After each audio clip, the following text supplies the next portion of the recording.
Texans get a win over the Jags to improve to 3-1, but do you feel any better about this team heading into the matchup against Buffalo when it comes to being a contender? Another live post-game edition of The Locker Room on YouTube. Yeah. Yeah. Good luck. It's The Locker Room on YouTube. You know what it is. Let's get it. Hey, Locker Room. Yeah, we in the locker room. Texas talk. Yeah, you know what we about to do.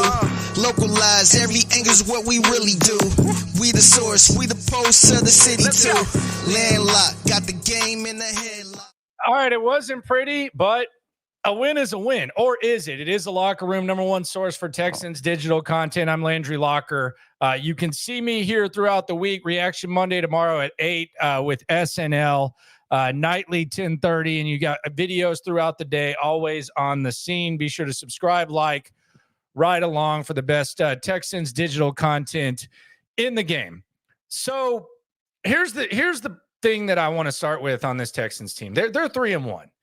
And look, we can compare this to a couple of years ago and we can say, well, I'm just glad they're winning, and a win is a win. And at the end of the day, a win is a win. You'd rather be 3-1 than 0-4, which, if we're being honest with ourselves, this Texans team could easily be 0-4 with a couple of mistakes. Now, good teams find ways to win games when they don't play well. Great teams eliminate their mistakes. And despite the fact that we saw the Texans win this game today, they have not eliminated their mistakes. In fact, penalties were as much of a problem today as they were last week, and as much as they've been for a while. So I say all that to say, I think this is a very good Texans team. I don't think this is a great team. And that's just where we are right now. It's a fluid process. You got a big matchup against Buffalo. You got a lot of time to prove yourself, but with where we are with the Texans, and the goal is to get to that next tier. The Texans are a good team. They're not a great team. And quite frankly, if you look at what the problems are, offensive line play and penalties, I don't know that those two things get to the level they need to be for this to be a great team. I just really do not feel that the Texans project in that direction. That's not where I'm seeing things. Now, there have been times where teams can get better, they can improve, and you don't even recognize the team in December that you saw in September. But that's just how I feel. The one thing that I do not want to get in a pattern of doing and a pattern of presenting, and I think there are some listeners, some viewers, some fans that are in this that are in this camp. I don't want to, and this is personally, you can do whatever you want. I'm not going to sit here and say that you can't do what you want. I don't want to get in the pattern of just saying a win is a win, it doesn't matter. Because that's what Bill O'Brien did. Even you go back in 2018 when it was kind of clear, okay, this team's finding ways to win, but they're not great. It was always, well, it doesn't matter. We're winning. It doesn't matter. We're winning. And you didn't necessarily practice the Van Gundy, don't ignore in victory what you wouldn't ignore in defeat. So I don't want to get to that point. The Texans have raised the standard. The Texans have an elite quarterback that can bail them out when things aren't going right. They have a wide receiver who is playing like a number one guy, and anyone that was in the Nico Collins as a number one receiver club, you're looking brilliant. And they have a defense that is able at times, despite some clear flaws, they're able to step up and make plays when called upon. So that's where I'm at with the Texans. I think they're a good team. Do I think they're a great team? No. Do I think they can become a great team? Quite frankly, not really. I don't think this offensive line is going to allow you to become a great team. I don't think that's where it's going to be. You now, maybe CJ Stroud has superhuman performances and he's able to bail you out and carry you to the promised land. Maybe so, but I don't feel like I'm watching a great team with the Texans, and I don't feel like they're going to get there. They did, though, avoid disaster against Jacksonville. by avoiding this loss. Because we saw, if you joined me or you watched the video earlier today, I had the Colts money line to improve to 2-2. They ended up doing that. And now the Texans are still a game up on the Colts, and the Jags are pretty much dead. The Jags are pretty much buried. The Jags have a big problem. And the Jags have a situation where CJ Stroud can bail you out when everything's not perfect.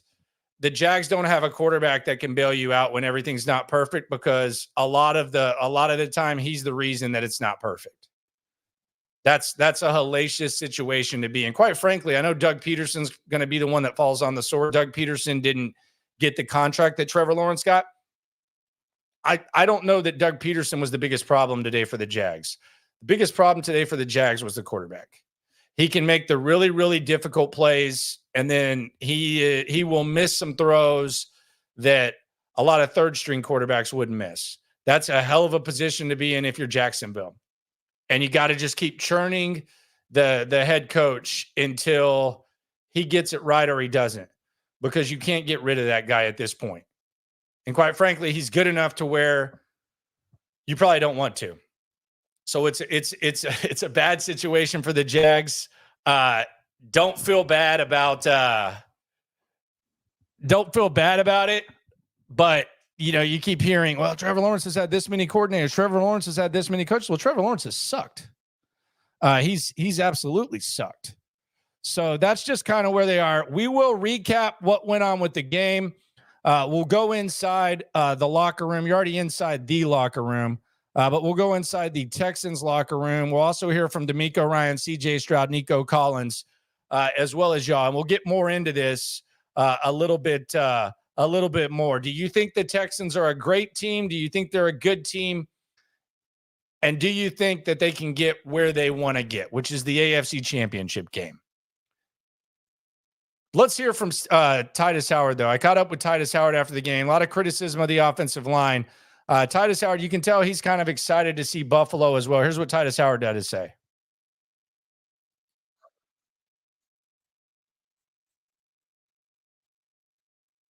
Yeah, I thought we ran out the ball a little bit better this week. There's always stuff we can correct as far as like the penalties and stuff like that. But I thought we protected better this week. A couple downs when the guys got some sacks and stuff. But I feel like it was better.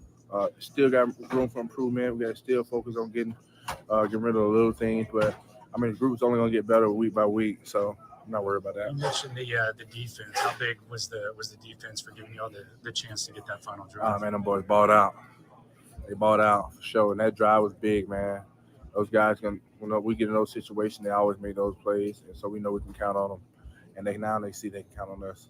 3-1 start. I don't know that you've started 3-1 since you've been here. That's got to be good. It kind of feels like, despite the wins, it's like we can be a lot better. Yeah, man, we 3-1, and we ain't nowhere near where we can be at. So, that just lets you know the potential this team has. So we got to go out there and keep working, keep grinding, keep taking care of the little things, and we're gonna show y'all what we can really do. From a competitive standpoint, it seems like after a loss, it's on to wipe it away. I don't want to get too far ahead. I know you don't want to enjoy it, but is it cool that y'all get to kind of measure yourself against Buffalo, which is kind of the tier yard? Here you go, right here. For sure, yeah, they're a good team. We're a good team too. So they're gonna have to come in here. So we're gonna have to take care of our home. I think we're gonna do that. We're gonna show them what the Texan football about. So we just got to keep watching film, see what they're good at, correct what we need to correct. It's going to be a good game. Appreciate you, man. Yep. All right, there you go. That's Titus Howard. I'm telling you, man, the Twitter is not proportional to what the dude is. He seems ready to go. He's good to go. Well, Joe Mixon today. That was obviously the big news. A little bit of a surprise. Joe Mixon makes this offensive line better. He makes this whole team better. He brings juice. So that is a big loss.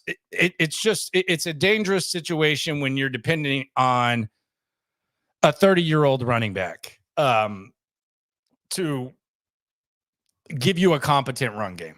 I'm not sitting here saying that you shouldn't miss Joe Mixon, but I think there should be enough based on what you've invested in this offensive line and based on the overwhelming opportunity to address the running back position. There should be a possibility of the run game not just completely falling off the cliff. So I do think that's the thing. By the way, shout out to Dare Gumbawale. Big game for him. Probably the biggest offensive game of his career. And I know that there's the legendary performance against Tampa Bay last year where Agumbawale had the field goal and everything. But as far as just offense, the 3rd and 18, they ended up not being able to take advantage of, but that was a hell of a play, the 31-yard gain, and then find him in the end zone at the end of the game. That was nice as well. Let's hear, though, from DeMeco Ryans and what he has to say about the Texans' performance. Here's the head coach of the Texans talking about continuing penalties, yet continuing ability to find ways to win ugly. Whatever it takes, whoever it takes, and however long it takes, let's just find a way to finish this first month of the season 3-1. So very proud of our guys for finishing the right way. As we know, a lot of things to clean up for us with the penalties. It's like we're trying to break the record for most penalties in the league, which we got to clean up. This is our 3rd straight game of over 10 penalties. It's just, not good enough. And we have to find the guys who want to do it right all the time and play clean football there. But very proud of the effort from all of our guys. CJ, he let us down when we needed to. Dare stepping up big time for us, and Nico, and he's been lights out this entire year. To start the season, being the NFL's leading receiver, he just shows up every single time we need a play. Nico is making a play. So I'm so thankful and happy for him that he's on our team. You guys obviously didn't play as well as you would have liked, but you guys were able to get the win. What does that say about you guys' demeanor, mental toughness? What does it say about you guys overall? The goal for us every week is to win. There's no such thing as an ugly win to me. You finish with the win because, as we know, in this league, wins are hard to come by. It doesn't matter who you play. So, and I'm just proud to get a win. And it doesn't matter to me how we win them. Just finish with the win. You mentioned about effort. Some of the penalties, there are effort penalties, and then there are some things that's just mind penalties.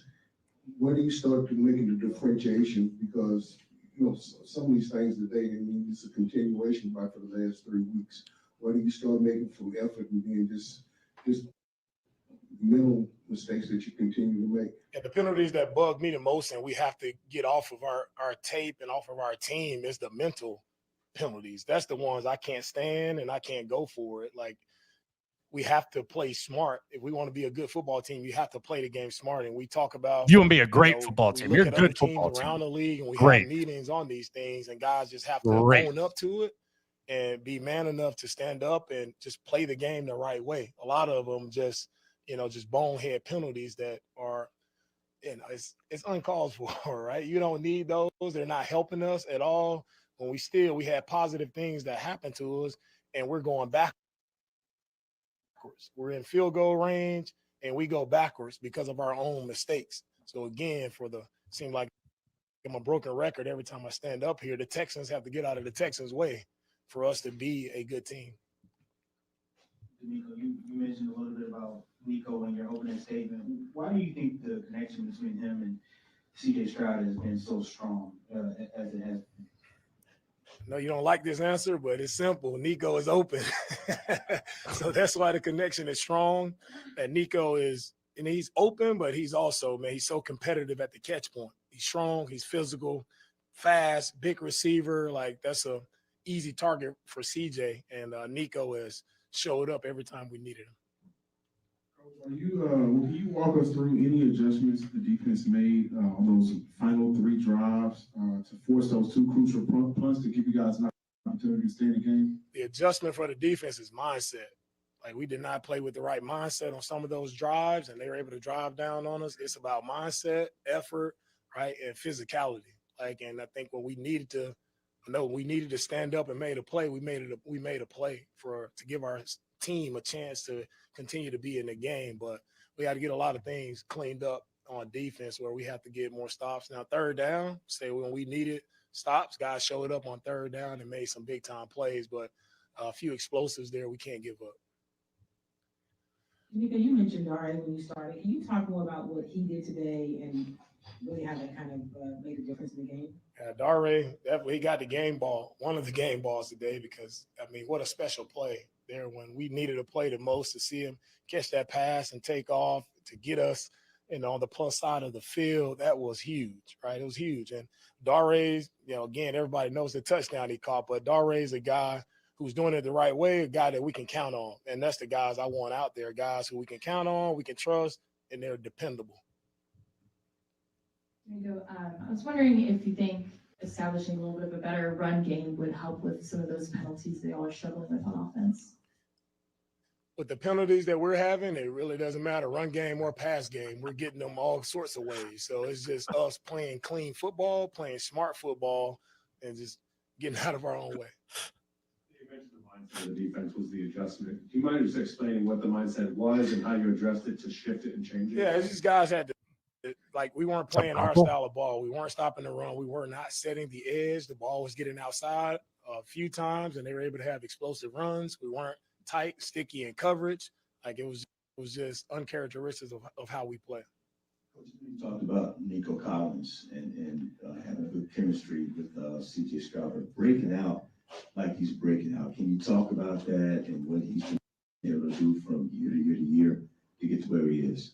And since I first got here, I mean, Nico has definitely improved, and he's put the work in. That's the thing that people don't see. I wish everybody could come and see how he works throughout the week. So it's no surprise to me with what Nico has done because you watch him work throughout the week. He's one of our hardest workers on our team, shows up every single day ready to work, and he's doing it in practice, and it shows up in the game. Nico, there was a sequence where it wasn't ETN, it was the other one back off the top of my head, but he runs downfield. Oh, yeah, Bigsby, sorry. Bigsby runs downfield, and then Kalen Bowles brings him down. And then eventually you all get a stop on fourth down. What do you make of the play that Kalen made? Yeah, one thing our defense stands on is effort, and there's no better play that exhibits that effort than Kalen, right, giving us a blade of grass to stand on. So Kalen's effort to run him down and get a stop and for us to regroup after such a huge play for us to regroup and then be able to get a stop there in the red zone, that's a big turning point in the game. So, and that shows what effort means. And if you play the game the right way with that type of effort, it can put you in position to be on the winning side. So proud of Kalen for his effort. Last two. Coach, is the thought process and how you and Coach Slowik are instructing CJ. Clearly, he has a ton of confidence.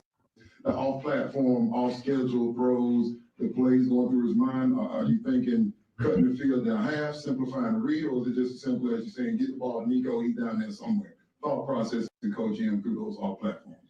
CJ did a really nice job today of going through his progressions. I thought our protection was better today. He had a lot of time to make those reads, had a lot of time to escape the pocket and make the plays we needed to make. And he did a good job of keeping his eyes downfield and finding the open receiver. So, credit to CJ, over 300 yards passing, 2 touchdowns, big day for him. We're not here in this position without CJ and what he was able to do today. Hey, refs are at practice, man. Refs are at practice. But obviously Nico is leading the league in receiving yards, and he's on pace for over 2,000 yards. I know it's early, but what does that just say about his overall talent that he's been able to, obviously, we see it all the time, but just be able to turn himself into basically an all-pro level type of receiver? Yeah, Nico he's deserving of all the praise and all the credit that he's getting. He's one of the top receivers in the league, and he's showing it. He doesn't have to talk it. He's showing it by what he does on a game-to-game basis. He's proven that he's one of the best. He should be all-pro, whatever, all-pro, Pro Bowl, all those accolades should come to Nico because he's shown it every single week. All right, thank you, guys. All right, there you go. That's DeMeco Ryans. We'll hear from CJ. And, hey, little podium Nico Collins. He damn sure deserves it after the performance that we had. In fact, I think we'll hear from Nico before DeMeco. Couple of things in the chat, and there's some people swarming the super chat. Appreciate y'all. Swarm. Teeman talking about Will and Daniil, 4 sacks in 4 weeks. That needs to improve. Man, their win rate is so high, though. I don't know what look. I'm not being a smart ass. I'm not one of these guys who says, "Oh, the win rate, the pass block win rate." I don't know what that means, but I think that it's not like they've just been terrible. They've done a poor-ish job of finishing, but it's not like they're just playing awful. Trevor Lawrence actually gets rid of the ball pretty quickly, but I'm with you. You need more sacks. We need double-digit sacks from both of those guys. Dietology, shout out to you. Christian Harris, Mixon, and Dell. I would think that Mixon is pretty close to being back. Tank Dell, I would maybe a coin toss this week. I know he told someone that he was going to be back, but that could just be optimism. And then Christian Harris, I just wouldn't bet on it. I'm more confident in an eventual return from Christian Harris. I'll ask DeMeco tomorrow just to see if we can get him on record on the Christian Harris situation. But like if you've mentally been saying, okay, after 4 weeks, I don't know that that's going to be the case. Well, I promise at tomorrow's press conference, that'll be one of my first questions for DeMeco. Promise. You have my word for it. And maybe a follow-up too, try to figure something out. Jacob says we haven't played our best game. What if we have? Well, I mean, if you've played your best game, then I think you're a division-winning football team that is going to be lucky to win more than one playoff game. Maybe you can squeak out one playoff game. But here's the thing. The difference between this squad and a lot of squads that win ugly is, at least around here, is I think CJ Stroud's on a different level. So if you're just within, like, if you just have a puncher's chance at the end, like you did today, sometimes the teammates kind of elevate their play just to get the ball in that guy's hands. And I'll go back to the back-to-back PBUs. And I don't know why Jacksonville was throwing on consecutive downs, especially with Trevor Lawrence, but Jalen Petrie, it was kind of clear that he was sniffed out in coverage again today. And we kind of feared that. Talked about that last week. He had a massive pass breakup on 2nd and 9. And then 3rd and 9, Eric Murray with Christian Kirk in his area. He was able to have a pass breakup too. So two guys that you don't necessarily think are like elite cover safeties, they elevate their play just to get the ball in that guy's hands. So that's the good thing, is you still have the quarterback that you feel pretty good about. JB says, what should Miko do to fix penalty issues? The illegal formations are cut and dry. It's pretty clear, like line up correctly. It's not any nuance. There's talk about nuance and all that. If you're lined up illegally, you're lined up illegally. Now, if the refs are letting it get away, whatever, maybe y'all have to have a conversation. But DeMeco said it. I kind of subscribe to it. Line up the right way. A lot of these holding penalties are just guys getting beat. The Agumbawale in the middle of the field, I think that was just one that he probably shouldn't have. He shouldn't have been reaching behind the guy, because I don't know that Diggs really needed that. He needed the block, but I think you were already in the way. The Steven Sims was just dumb. Some said it was kind of weak, but the Steven Sims was just dumb. We'll get to Steven Sims in a second. That was, I mean, I don't know that Steven Sims is on the Texans or is at least active very much longer. You can't have what Steven Sims is did today. We'll get to that. If they would have lost, we would have started with that. But we'll get to Steven Sims in a second. He got benched twice in the same game. And that's not a recipe for success, especially when you do one thing and you don't really do it that well. Disrespect, but this isn't like Devin Hester muffing a punt. Turnovers don't get as bad as the one that Steven Sims had today, especially given who it was. It's one, like if CJ Stroud throws a pick six, okay. If CJ Stroud has a turnover, okay. If there's a fumble by one of the offensive guys, okay. You're Steven Sims. That's all you do. We can tolerate you doing nothing. But when you're a strong net negative, that's a problem. So I don't know how much longer we have Steven Sims here. Quite frankly, I was a little bit last week. I was kind of wondering, like, what is he still doing to here anyways? So that's the issue with Steven Sims. We'll see if he gets forgiven and gets another chance or not. But there's a low margin of error for him. I mean, I think you got to hammer it in their head. A lot of it's the offensive line getting beat though. And I don't think this is an elite offensive line. So sometimes when you get beat, you just tend to hold. So, I mean, you don't want to have as many penalties as you have today. How do you fix it? I think you just kind of preach it. We have elite talent with bad team tendencies. I think you have elite talent in certain areas. I don't know that you have like an elite squad. Like I don't sit here and say this squad this is with the way they're playing right now through the quote first quarter of the season +1. I don't think that they're elite. I do think there's some flaws.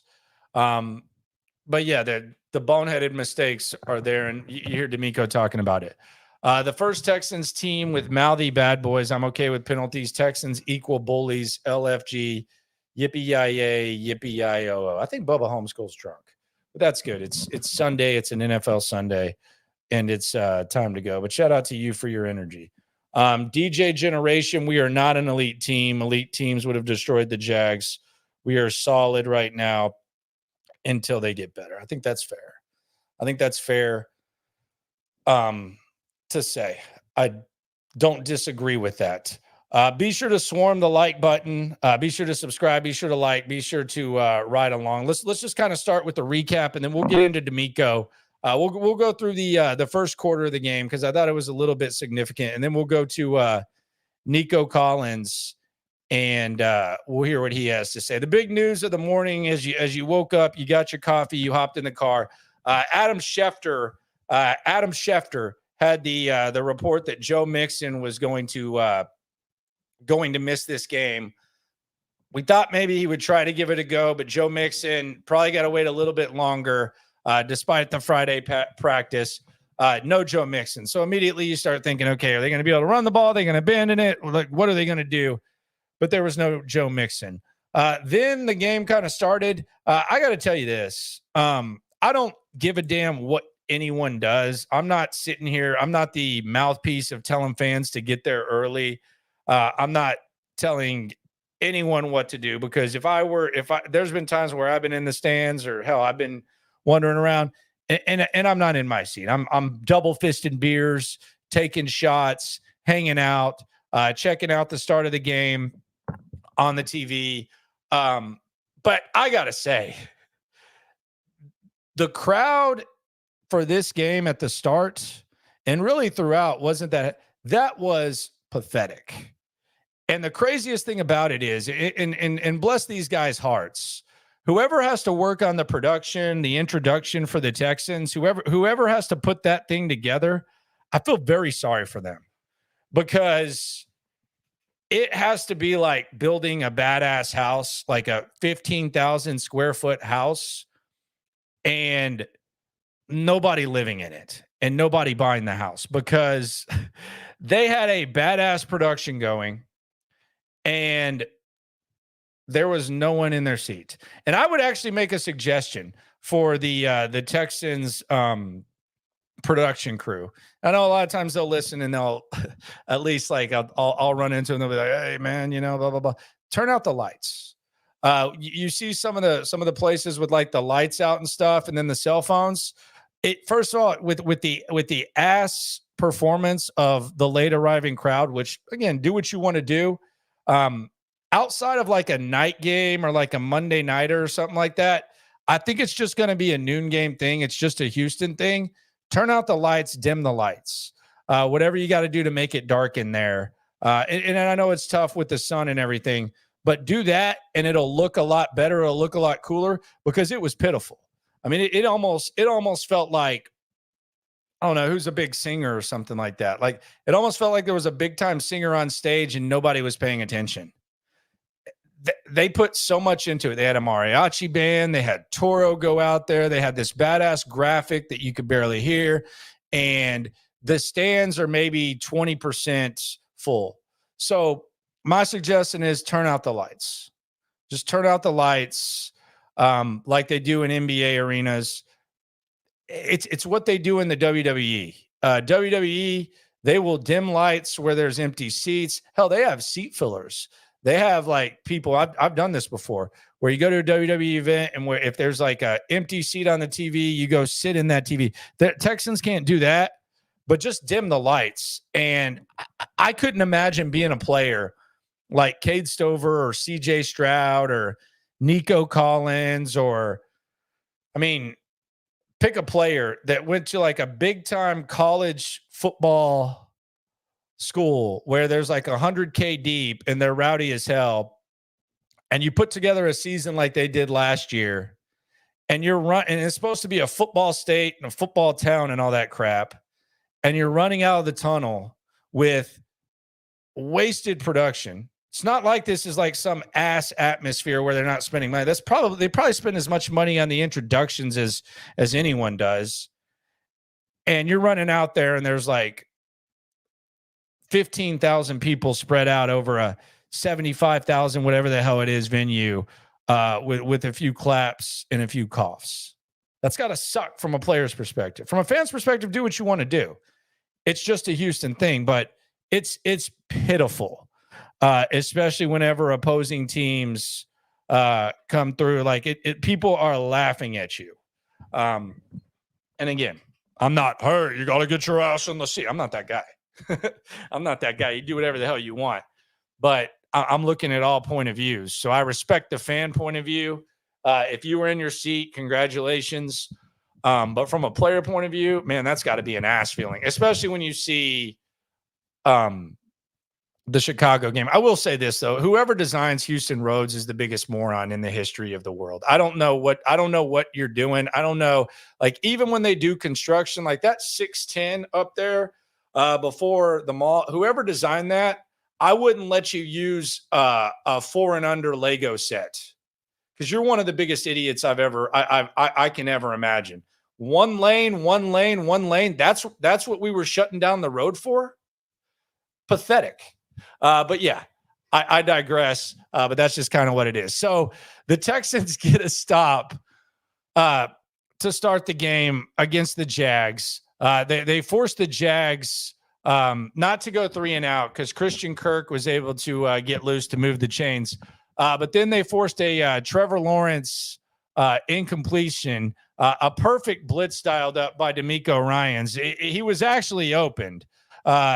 Petrie was on him, kind of. I say on him, and Kirk was open, but Azeez Al-Shaair was able to get to the quarterback and force a bad throw. So the Texans immediately, you deferred, and your defense made a stop, and then the Jags punt, and Steven Sims hands the Jags a 7-0 lead and kills all momentum because he can't catch a punt. There's no one around him. Jags recover. Jags score on the very next play. So DeMeco talked about one play changing momentum. It doesn't get worse than that. It doesn't get worse than that. I mean, CJ Stroud doesn't even get to go on the field after DeMeco Ryans dials up a perfect blitz. And Steven Sims, who damn sure ain't Devin Hester, he ain't Brian Mitchell, he ain't Eric Metcalf, he ain't Deion Sanders, he ain't Herschel Walker, he's not Josh Cribbs. He's on this team to return kicks and return punts. And quite frankly, he's pretty much there just to catch the ball, because we don't see a lot from Steven Sims. We saw the Baltimore game last week, but he's been here. He hasn't really done much in the return game, and Steven Sims muffs it and gives the Jags a 7-0 lead. You can't have that. And he was benched. He'd come back into the game, and then he'd get benched again.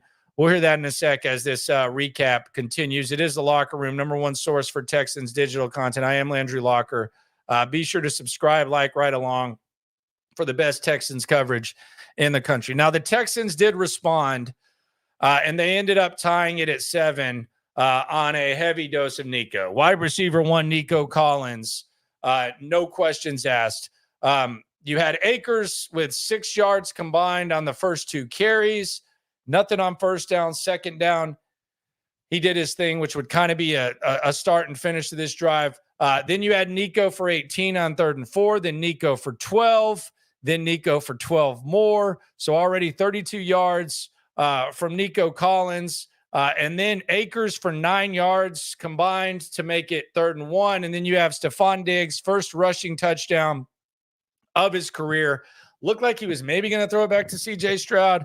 But athlete's going to athlete. Stefon Diggs ends up holding off and adjusting and pivoting and getting into the end zone to tie the game.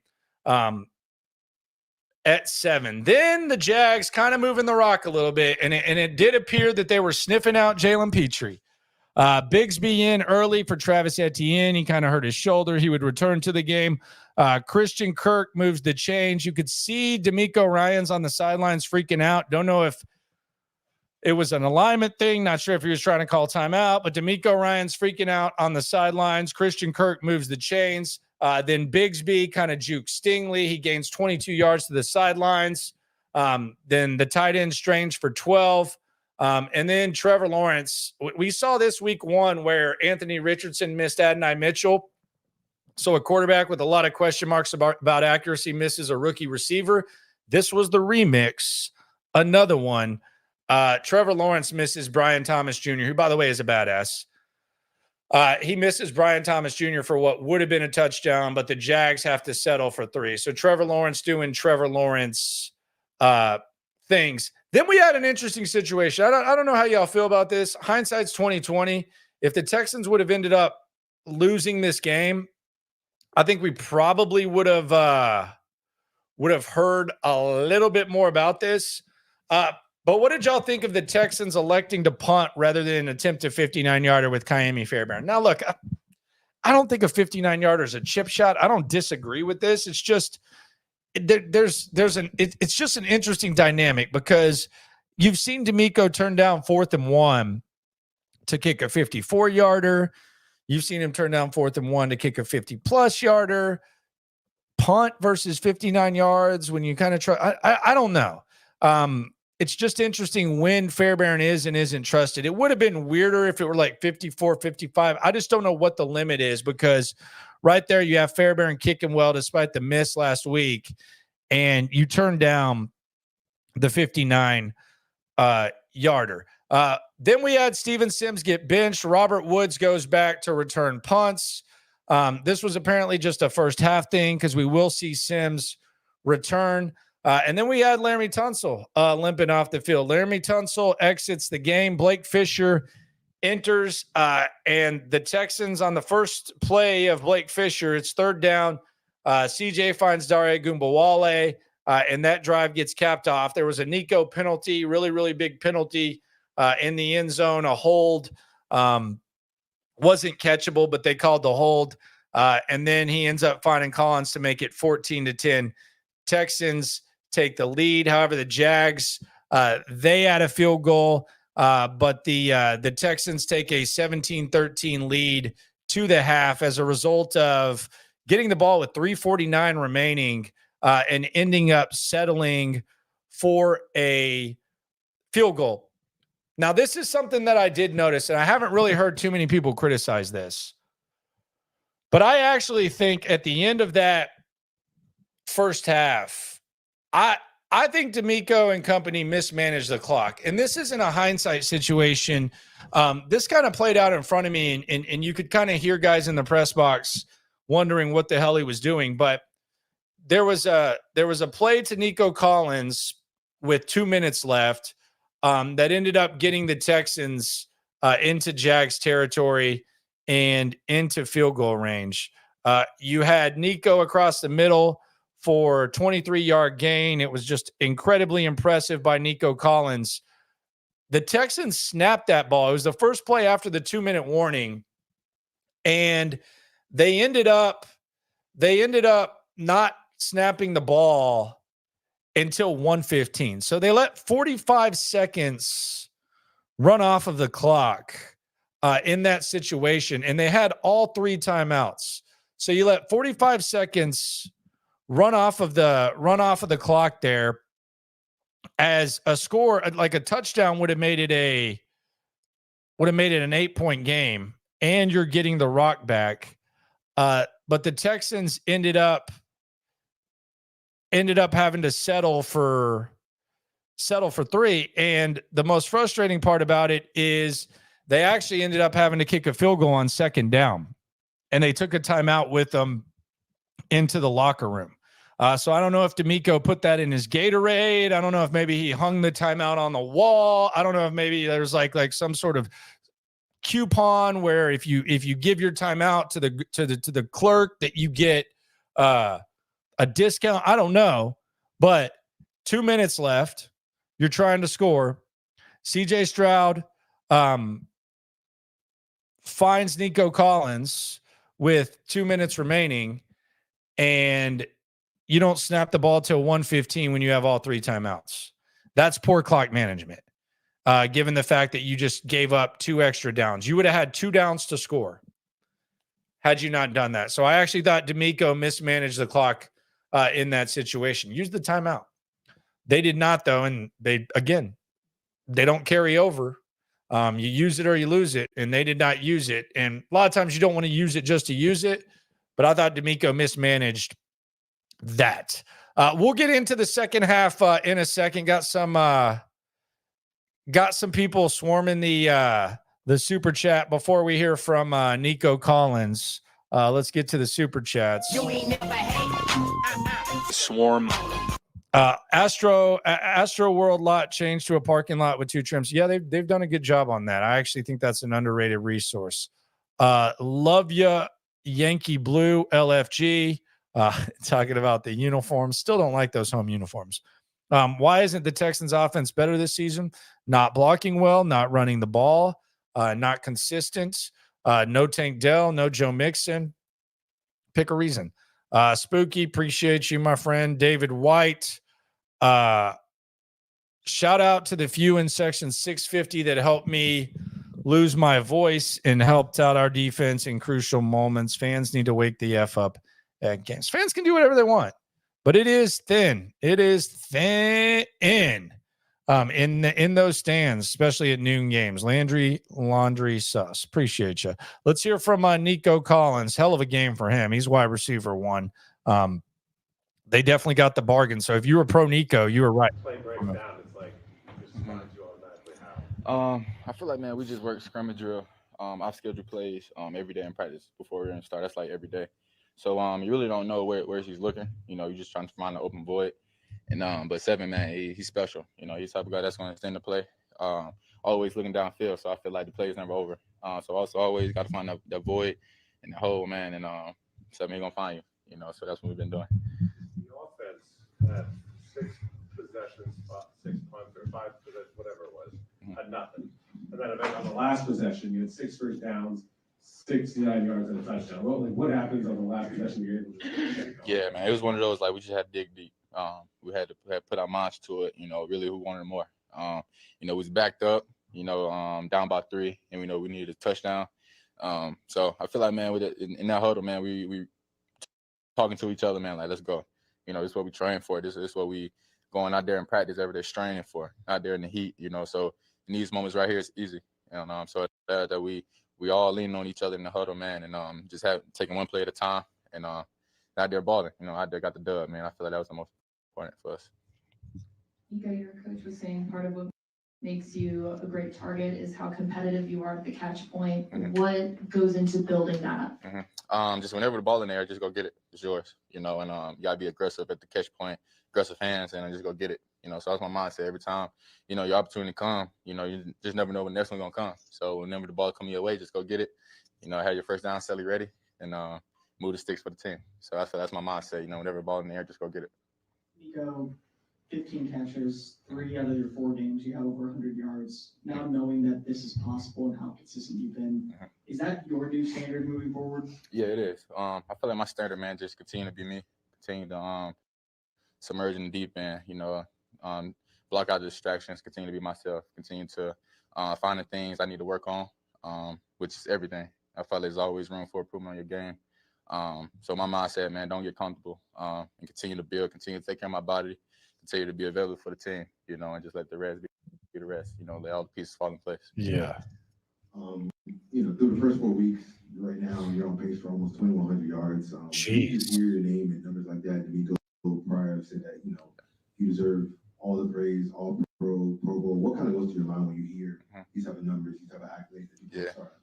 Man, it doesn't feel real, you know, that's those type of achievements you want to have, you know, and it's early, but you know, it's a great position to be in right now. So I feel like for me, continue to be myself, don't get comfortable, and continue to build, you know, find out 1%. You know, it's a marathon, it's a long game, it's a long season, man. And so I feel like for me, just find ways to be available, finding ways, whenever my number's called, make a play for the team. And that's what I've been doing, just going out there with my brothers, man, between them lines. And there's no better feeling going to war with them, So I feel like, man, when we on our details, man, we on something, So I feel like for us, man, continue to build, continue to be myself, and just push everybody around me, and continue to go.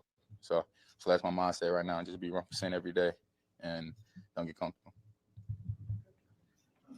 You set a franchise record for most receiving yards through a player's first 4 games of the season today. Congratulations. Thank you. Another 100 game today. Sure. What do you think has been the secret to your consistency?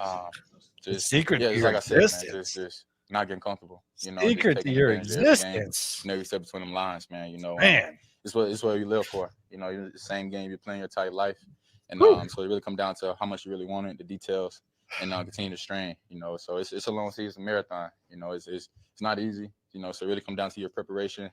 How to take care of your body, and going out there and just having fun. And I feel like that's what I'm doing right now, just having fun, blocking out the noise, and just being there for my team. And being there for my teammates, making plays when I'm never called, and like I said, man, just letting everything fall in place. I'm not thinking about the numbers or where I want to be. I know my goals. I want to be healthy and just be available.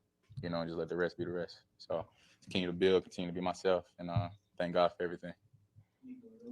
That last drive, last few drives, you had a few catches. What are you thinking in those moments when you all are down and that the team is going to go to you? Yeah. Just it's one of those situations, man. And like you know what the team needs. We was backed up. Maybe how much time was it? Like maybe 3 minutes left. And so we know just take one play at a time. We know we wanted to score one, put points on the board. But we can't just go out there and just acting crazy. Just take one play at a time, move the sticks, man. And that's what we was doing. At every play, win the huddle, like, let's go, just breathe, one play at a time, and keep stacking. So that's what we did. We moved one ball down the field, man, drove, and Seven trusting in us, we trusted in him, and we went out and made the play. So I feel like for us, man, we got to continue to fix the details, and we can't keep getting in 2nd and 20, 2nd and 30, because that's kind of hard to get back on track, So I feel like, man, we continue to be sharp, continue to find little details. Like I said, it's a marathon. So I feel like we got to continue to build, continue to have fun, and just enjoy every moment. Just to piggyback off of your statement of saying you got to work on those details, can't start off 2nd and 20. What's some of the things that you guys do offensively that allow you to get into that rhythm to kind of move away from those 2nd 20s, 1st and 15s to, have that fast pace rhythm going into some of those drives? It's hard to pick back up, but I feel like we just got to get back, make a play, so we get back on track, and that's what we did. I feel like we never got our heads down. We continue to build every. Yes, we do. We continue to build every play. That's the key to our success. That's Nico Collins. We can hear from CJ in a sec, but yeah, Nico doing his thing out there feeling it, quite frankly, and honestly carrying the squad. I don't know where this team. I mean, I can't imagine life without Nico. I will say that we'll hear from CJ in a sec. Let's get to a couple of comments. Yes, this is something that I got 3 text messages on. I had no idea that the announcer had brought it up, but Tunsil's wearing red gloves. He got called for a couple of holds. The other team's wearing white jerseys. You're wearing red gloves. I think that's a fair question. I think it's definitely easier to see if someone is holding, if their gloves are red and the opposing jerseys are white. So yeah, I heard this multiple times. James, Stroud just threw 3 bills and people calling Slowik's offense conservative. Yeah, I think Bobby's just the easy target at this point. I mean, he's running the ball early. There were a couple times where they ran it on 2nd down and it actually made 3rd manageable, especially given the way that they were blocking and the way that Stroud was called upon to extend play. So I didn't really, again, man, I maybe we'll get there. I'm not on the Bobby Slowik train yet. I'm just not there. 3-1, one game at a time. A win is a win. Okay. Thank you, Bill O'Brien. Why the hell is Eric Murray guarding Christian Kirk? What are your options? Eric Murray's your starting safety. Your starting safety is going to guard a receiver at some point. You also have Jalen Petrie out there at nickel.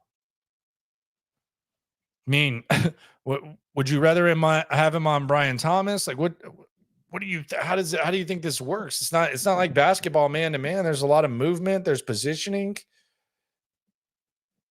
Eric Murray is going to be guarding receivers. So is Jalen Petrie. I'm not saying it's fun. That's what's going to happen. Landry was right about Petrie getting exposed. Yeah, I mean, people are going to sniff that out. Props to him for making the play at the end, but people are going to sniff that out. Swarm in the super chat. You ain't never hate. Swarm. Crazy Bubba. Shout out to Bubba. Nick is a 100% genius. Pay Diggs $20 million for 1 year to get Nico for 20 and 5. Big boy football saved us 10 to 20. Tricky Nicky. Okay. I mean, that the Nico deal is looking pretty damn smart. I didn't think the price would go up that much. It did. So good on them for getting that done. So we go to the second half as we recap the game. Landry Tunsil actually returned for the second half. So we didn't have to see Blake Fisher the whole time. Couple of penalties by Laramie Tunsil. Steven Sims got a 10-yard return. He was back. He got a 10-yard return, which Frank Ross said is the goal. Give the offense an extra first down. 10 yards, boom, extra first down. So Steven Sims goes from getting benched to coming back in the game and doing what the coach wants. And then we'll get to that in a second. However, the Jags took the lead with a Brian Thomas Jr. plus some Petrie sniffing out. They took the 20-17 lead over the Texans. Relatively really easy drive. I mean, they just kind of they did whatever the hell they wanted. They had Brian Thomas for 32. DeMeco made the challenge, didn't have a problem with that challenge. Then they had a Thomas reverse on the next play for 13.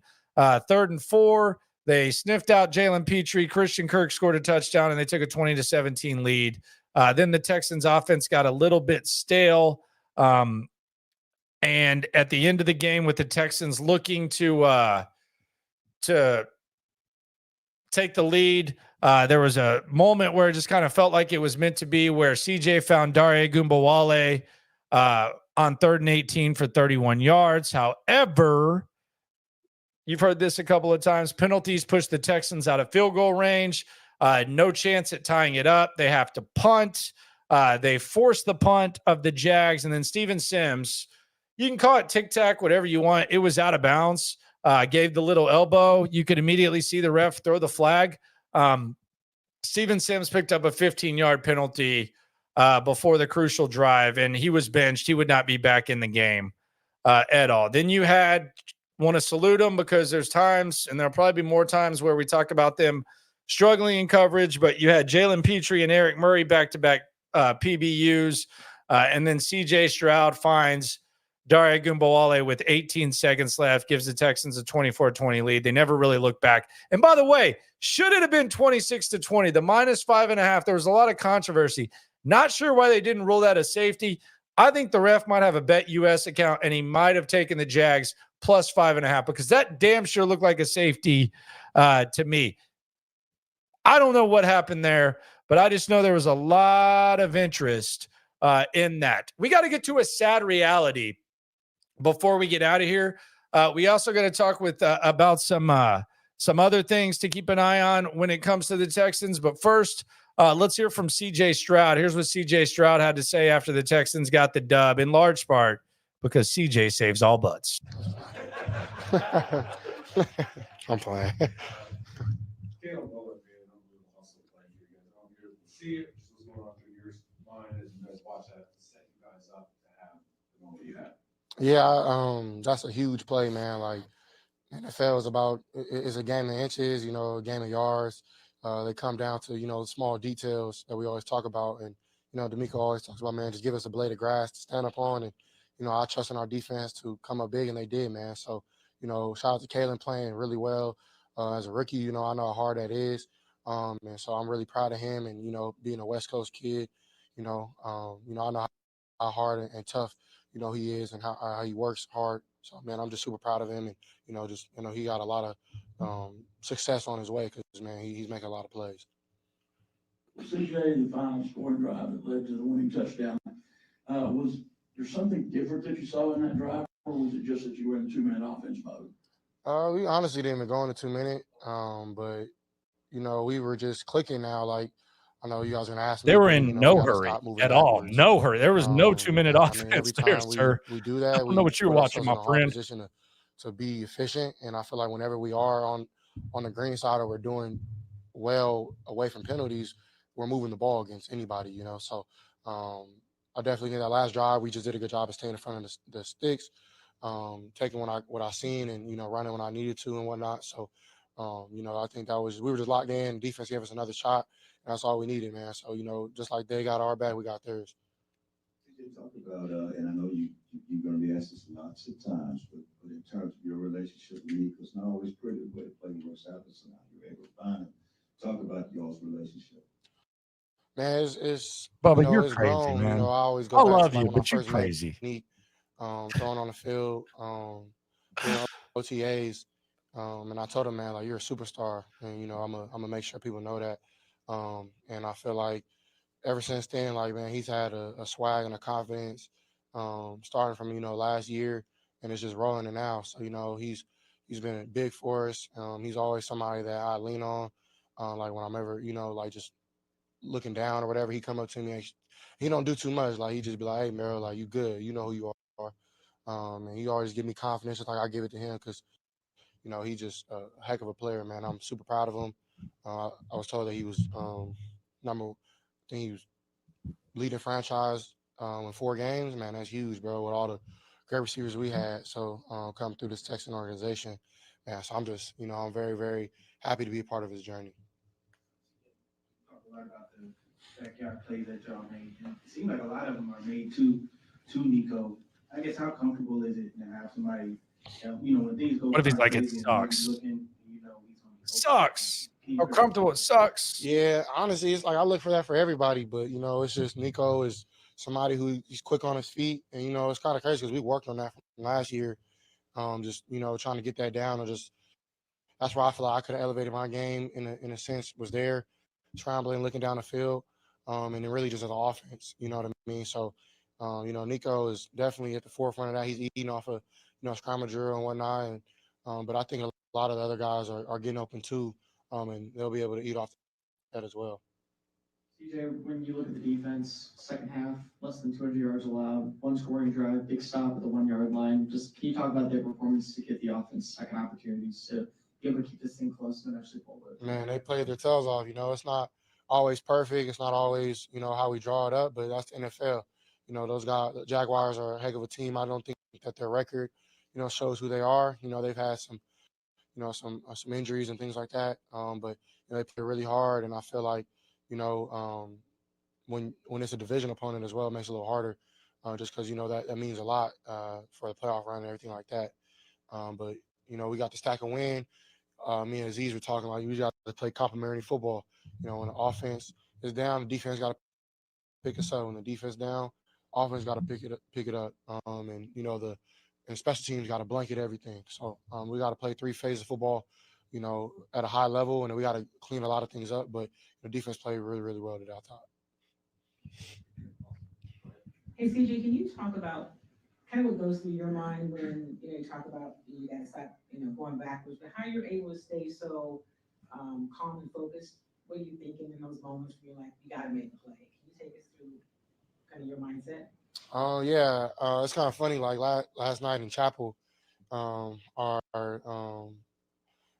Pastor Von Juan, I forgot what church he's at, but it's from southeast Houston, and he's talking about you got to go through the mud before you get to the miracle. And that resonated with me, not only just in ball, but just in life. Like it's not always perfect, but like the mud makes you who you are, and I think the mud we have is self-inflicted mud. But I feel like that kind of motivates us in a sense, and it motivates me just to like, man, like they trying you to see like how great you really gonna be in this 3rd and 20 or the 2nd and 20, like how great you gonna be. See, like I just kind of just challenge myself a little bit. But I don't love it, but I deal with it, and I respect the game, and I just know that like those plays, if we can make them, we don't want to live in that situation, we don't, we're gonna snip this in the bud. It's gonna happen. We're speaking to existence, but um, I definitely like it motivates me just to be great. CJ, it seems like at times you guys are just able to turn it on, coming out of halftime, 2-3 and outs, but then that final drive, you guys are moving the ball kind of with ease, aside from the penalties that had you guys go backwards. At what point do you start to look at the offense and say, no, we can be so much better if we play with a faster tempo and be able to play our brand of football? We're playing our brand of football, man. Like we're just because you get 2-3 and out doesn't mean you're having a bad day. I respect what you're saying. I understand. But just because you go tempo don't mean like things just start rolling. Like we tried that weeks prior and we're just getting shells, So, but I do understand where you're coming from. I think, we can, get more of a tempo and get going a little more. And then not even just staying no huddle, really just getting out the huddle, breaking the huddle the right way. All the elite teams I ever watched growing up, Patriots. I watched Stafford a lot with the Rams. I can go so on and so forth, man. You watch it on TV as a kid, you see how quick they break from the huddle and they get on the line of scrimmage, and the defense feels that. Now you get an opportunity to read the defense a little more, and I think that's where we can take the next level and get better at. But yeah, I definitely do think we came out a little short out of the second half, but it's not about looking down on yourself. It's all about the next play, making the next play the better play. And my team actually helped me doing that. Missed a throw in the first half that I know I can make, and I just rushed it. But they picked me up and came back in the locker room and just went from there. And we don't. That's one thing about ball. You can't like hang your head down too long, because man, the other team ain't doing that. They trying to get you. So. Yeah, but I definitely do understand where you're coming from. But, I feel like, man, we got a lot of good things going on offense, and we got to just clean things up for sure. CJ, you talked about your relationship with Nico. In what ways have you seen him grow as a wide receiver here? I would just say he's grown a lot, but I just think he needs his opportunity. I think Nico's been great since he's been born. I told y'all when I met his dad 2 weeks ago when we played the Bears, and looked just like his pops, but his pops looked like he could play, like he looked young to this day, you know what I mean? So I definitely know like Nico been great for a long time. He just needs his opportunity. And, I think as he continues to go, he's just gonna continue to get better and better and grow. But I think Ben McDaniel's done a good job, a great job. Got a Nico fact for y'all after this learning about that you did not know. And just like how serious you got to take the game away from Sunday, from Monday all the way to Saturday, how hard you got to prepare. And I think, Ben has helped him do that. And I think as he continues to go, man, you just see him get better and better every week. CJ, can you just go through the time sequence? It was like the 105 mark, then you got to the 41 second mark, and then all of a sudden it looked like y'all stood around for like 10 seconds rolled off. Can you explain what was happening, what we are trying to do, even though you had the scoring drive? What was going on at that point, or what we are trying to get done at that prior to the scoring drive? Well, a lot of times, a lot of games come, like, I think the first 2 weeks in the NFL was like 11 out of the however games came down from one scoring. And, if you can get the lead or tie it up, not give them an opportunity to go down and drive, that's the goal and the plan we want to do. Yeah, they slowed it down. So there you go. That's CJ Stroud. Little known Nico fact. He actually told me this at the in the locker room.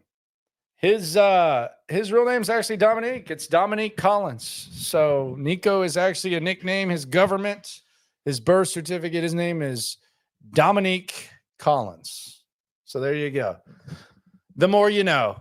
Thanks to everyone for coming through. Even the people arguing about parking lots. We got a couple more super chats. Rich Boy says, was this CJ's best game all season? This must be what it felt like to have Tom Brady driving in the fourth with the lead. Yeah, I think we've gotten kind of used to that, where if he has the ball in his hands, you feel pretty good. Although I don't know how comfortable people were, especially once the offense got pushed back on the Steven Sims thing. But yeah, CJ's CJ's been known to overcome what many could call sluggish performances. Shano, maybe I'm overreacting or we got blessed with Johnston, but Townsend does not deserve the Tommy Rockets nickname. He's been underwhelming AF. Yeah, I hated that nickname from the beginning. He is definitely not punted as well as Cam Johnston did. I will put it that way. Hasn't been good at all, to say the very least. Appreciate y'all for rolling through. A couple things I want to end with real quick. DeMeco's performance. My question is, are you pleased with DeMeco Ryans' performance? I've heard two things. One, I've heard some people that just want him to get pissed off and throw stuff and show some fire. I've heard a small portion of that. I also thought that the clock management at the end of the first half was kind of suspect. End of the second half was a little bit scary, I thought. They ended up calling the right play, but they really didn't leave much. I mean, do you really need to be perfect against Trevor Lawrence? Like, I would rather just get as many plays as possible, but that worked out. How do you feel about DeMeco's performance? I think the clock management at the end of the first half was definitely suspect. Also, I think something we need to accept, and this is not a Homer podcast. I've never been a Homer broadcaster. I was never a Homer radio host. Even on the flagship, I'm always going to be completely honest with you. If Allen doesn't get hurt, whatever the hell his name is, the artist formerly known as Josh Allen, if he doesn't get hurt, I don't think the Texans win this game. Like, as much as as pleasing as it is that they won this game, if Allen doesn't go out for the Jags, I don't know that the Texans win this game. As a matter of fact, I would kind of bet against it. Is that unfair? I don't know. Maybe CJ Stroud goes within himself and they find a way to win, but I don't think that they win this game without him. Next one, and I want y'all to put this in the comments. This could get real interesting. Trevor Lawrence is ...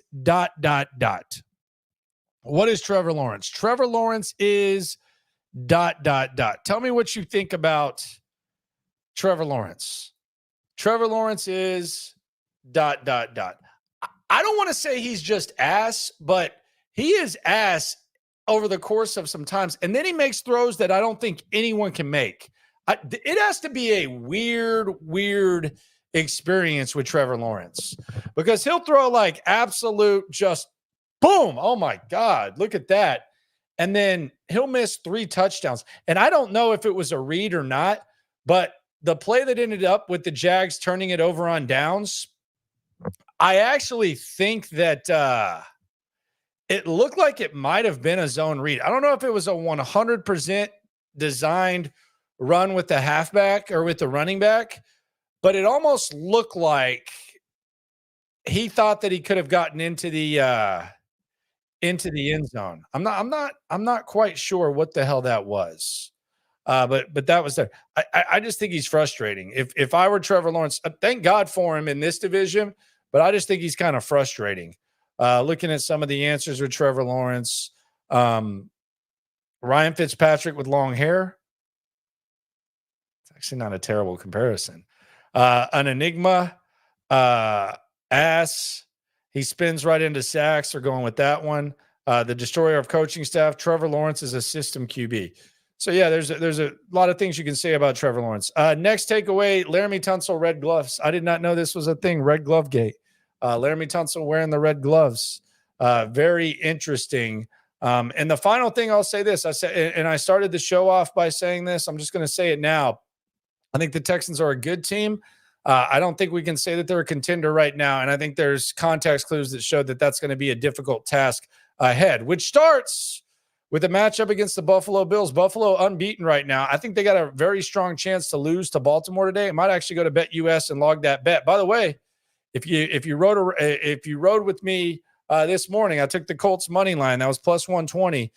We got that dub. So there we go there. Let's hear from Tim Settle, though. Tim Settle played for the Bills. Man, it's been weird for Tim Settle. He has a great game last week. He's kind of being like all mild-mannered because he doesn't want to act too giddy after a loss. Tim Settle. Let's hear from serious ass Tim Settle, my guy, here in the locker room as we look ahead to Buffalo and get ready for Reaction Monday tomorrow with myself and Cody Stutes at 8 a.m. All right, big win, defense, some key stops. How would you assess the performance of the defense? We can't keep waiting to hit somebody in the mouth. You know, I feel like once we got our feet down and our feet up under us, I feel like we played good ball. I feel like it was too late, but just got to stick with it. You know, we got to play comprehensive football on all phases, and for us to be able to have the success rate that we want. So kind of a feel that you got the dub, but you were kind of lucky to get the dub. I wouldn't say that. You know, we just got to capitalize, and we got to just stop shooting ourselves in the foot. You know, I feel like we'll be perfectly fine once we make those small changes. You facing former team Buffalo this week. Are you excited about getting a shot I'm so excited against Buffalo? I'm so excited. I know they're happy to see me, and I'm happy to see them. You know, let's go. I don't got much to say about it. You know, they know how I feel, and I know how they feel. You know, it's nothing but love between the organization and players and coaches and stuff like that. But I'm ready for them to come to town. I'm ready to play against them. There you go. My goodness. Okay. Between him and Titus Howard, there might be some extra motivation. If you missed Titus Howard, you can check that out on my Twitter at Landry Locker. We also played it earlier in the stream, which we do after every Texans game. Road games immediately after, primetime games immediately after, the noon games. I go out there, see what I can do, and then we bring it on the number one post-game show. Thanks to everyone for joining this. This has been a real joy. In the last 4 weeks, I think we've had like a third of a million views. We've had, I think, nearly 50,000 hours of watch time. This is just in the last 4 weeks since the season started, and it's only growing. Spread the word. Be sure to subscribe. Be sure to like. This is the present, and it's also the future. From the top radio host in town to this, got you covered on the scene. Best Texans coverage you can get. And I'll be back at it tomorrow, 8 a.m. SNL, which we do daily. Myself and Cody Stutes, the other best in the game. Appreciate y'all for coming through. Always remember, when it comes to this Texan stuff, we're all in it together. I very much appreciate y'all. In the headlock, localized every time, can't stop, won't stop. Yeah, we top 2 and we not too plugged in, daily digital on YouTube. We got taste for days, opinions to give, we got takeaways. If it's up, then it's up. We number one. You don't need to try your luck. Locker room, yeah, we in the locker.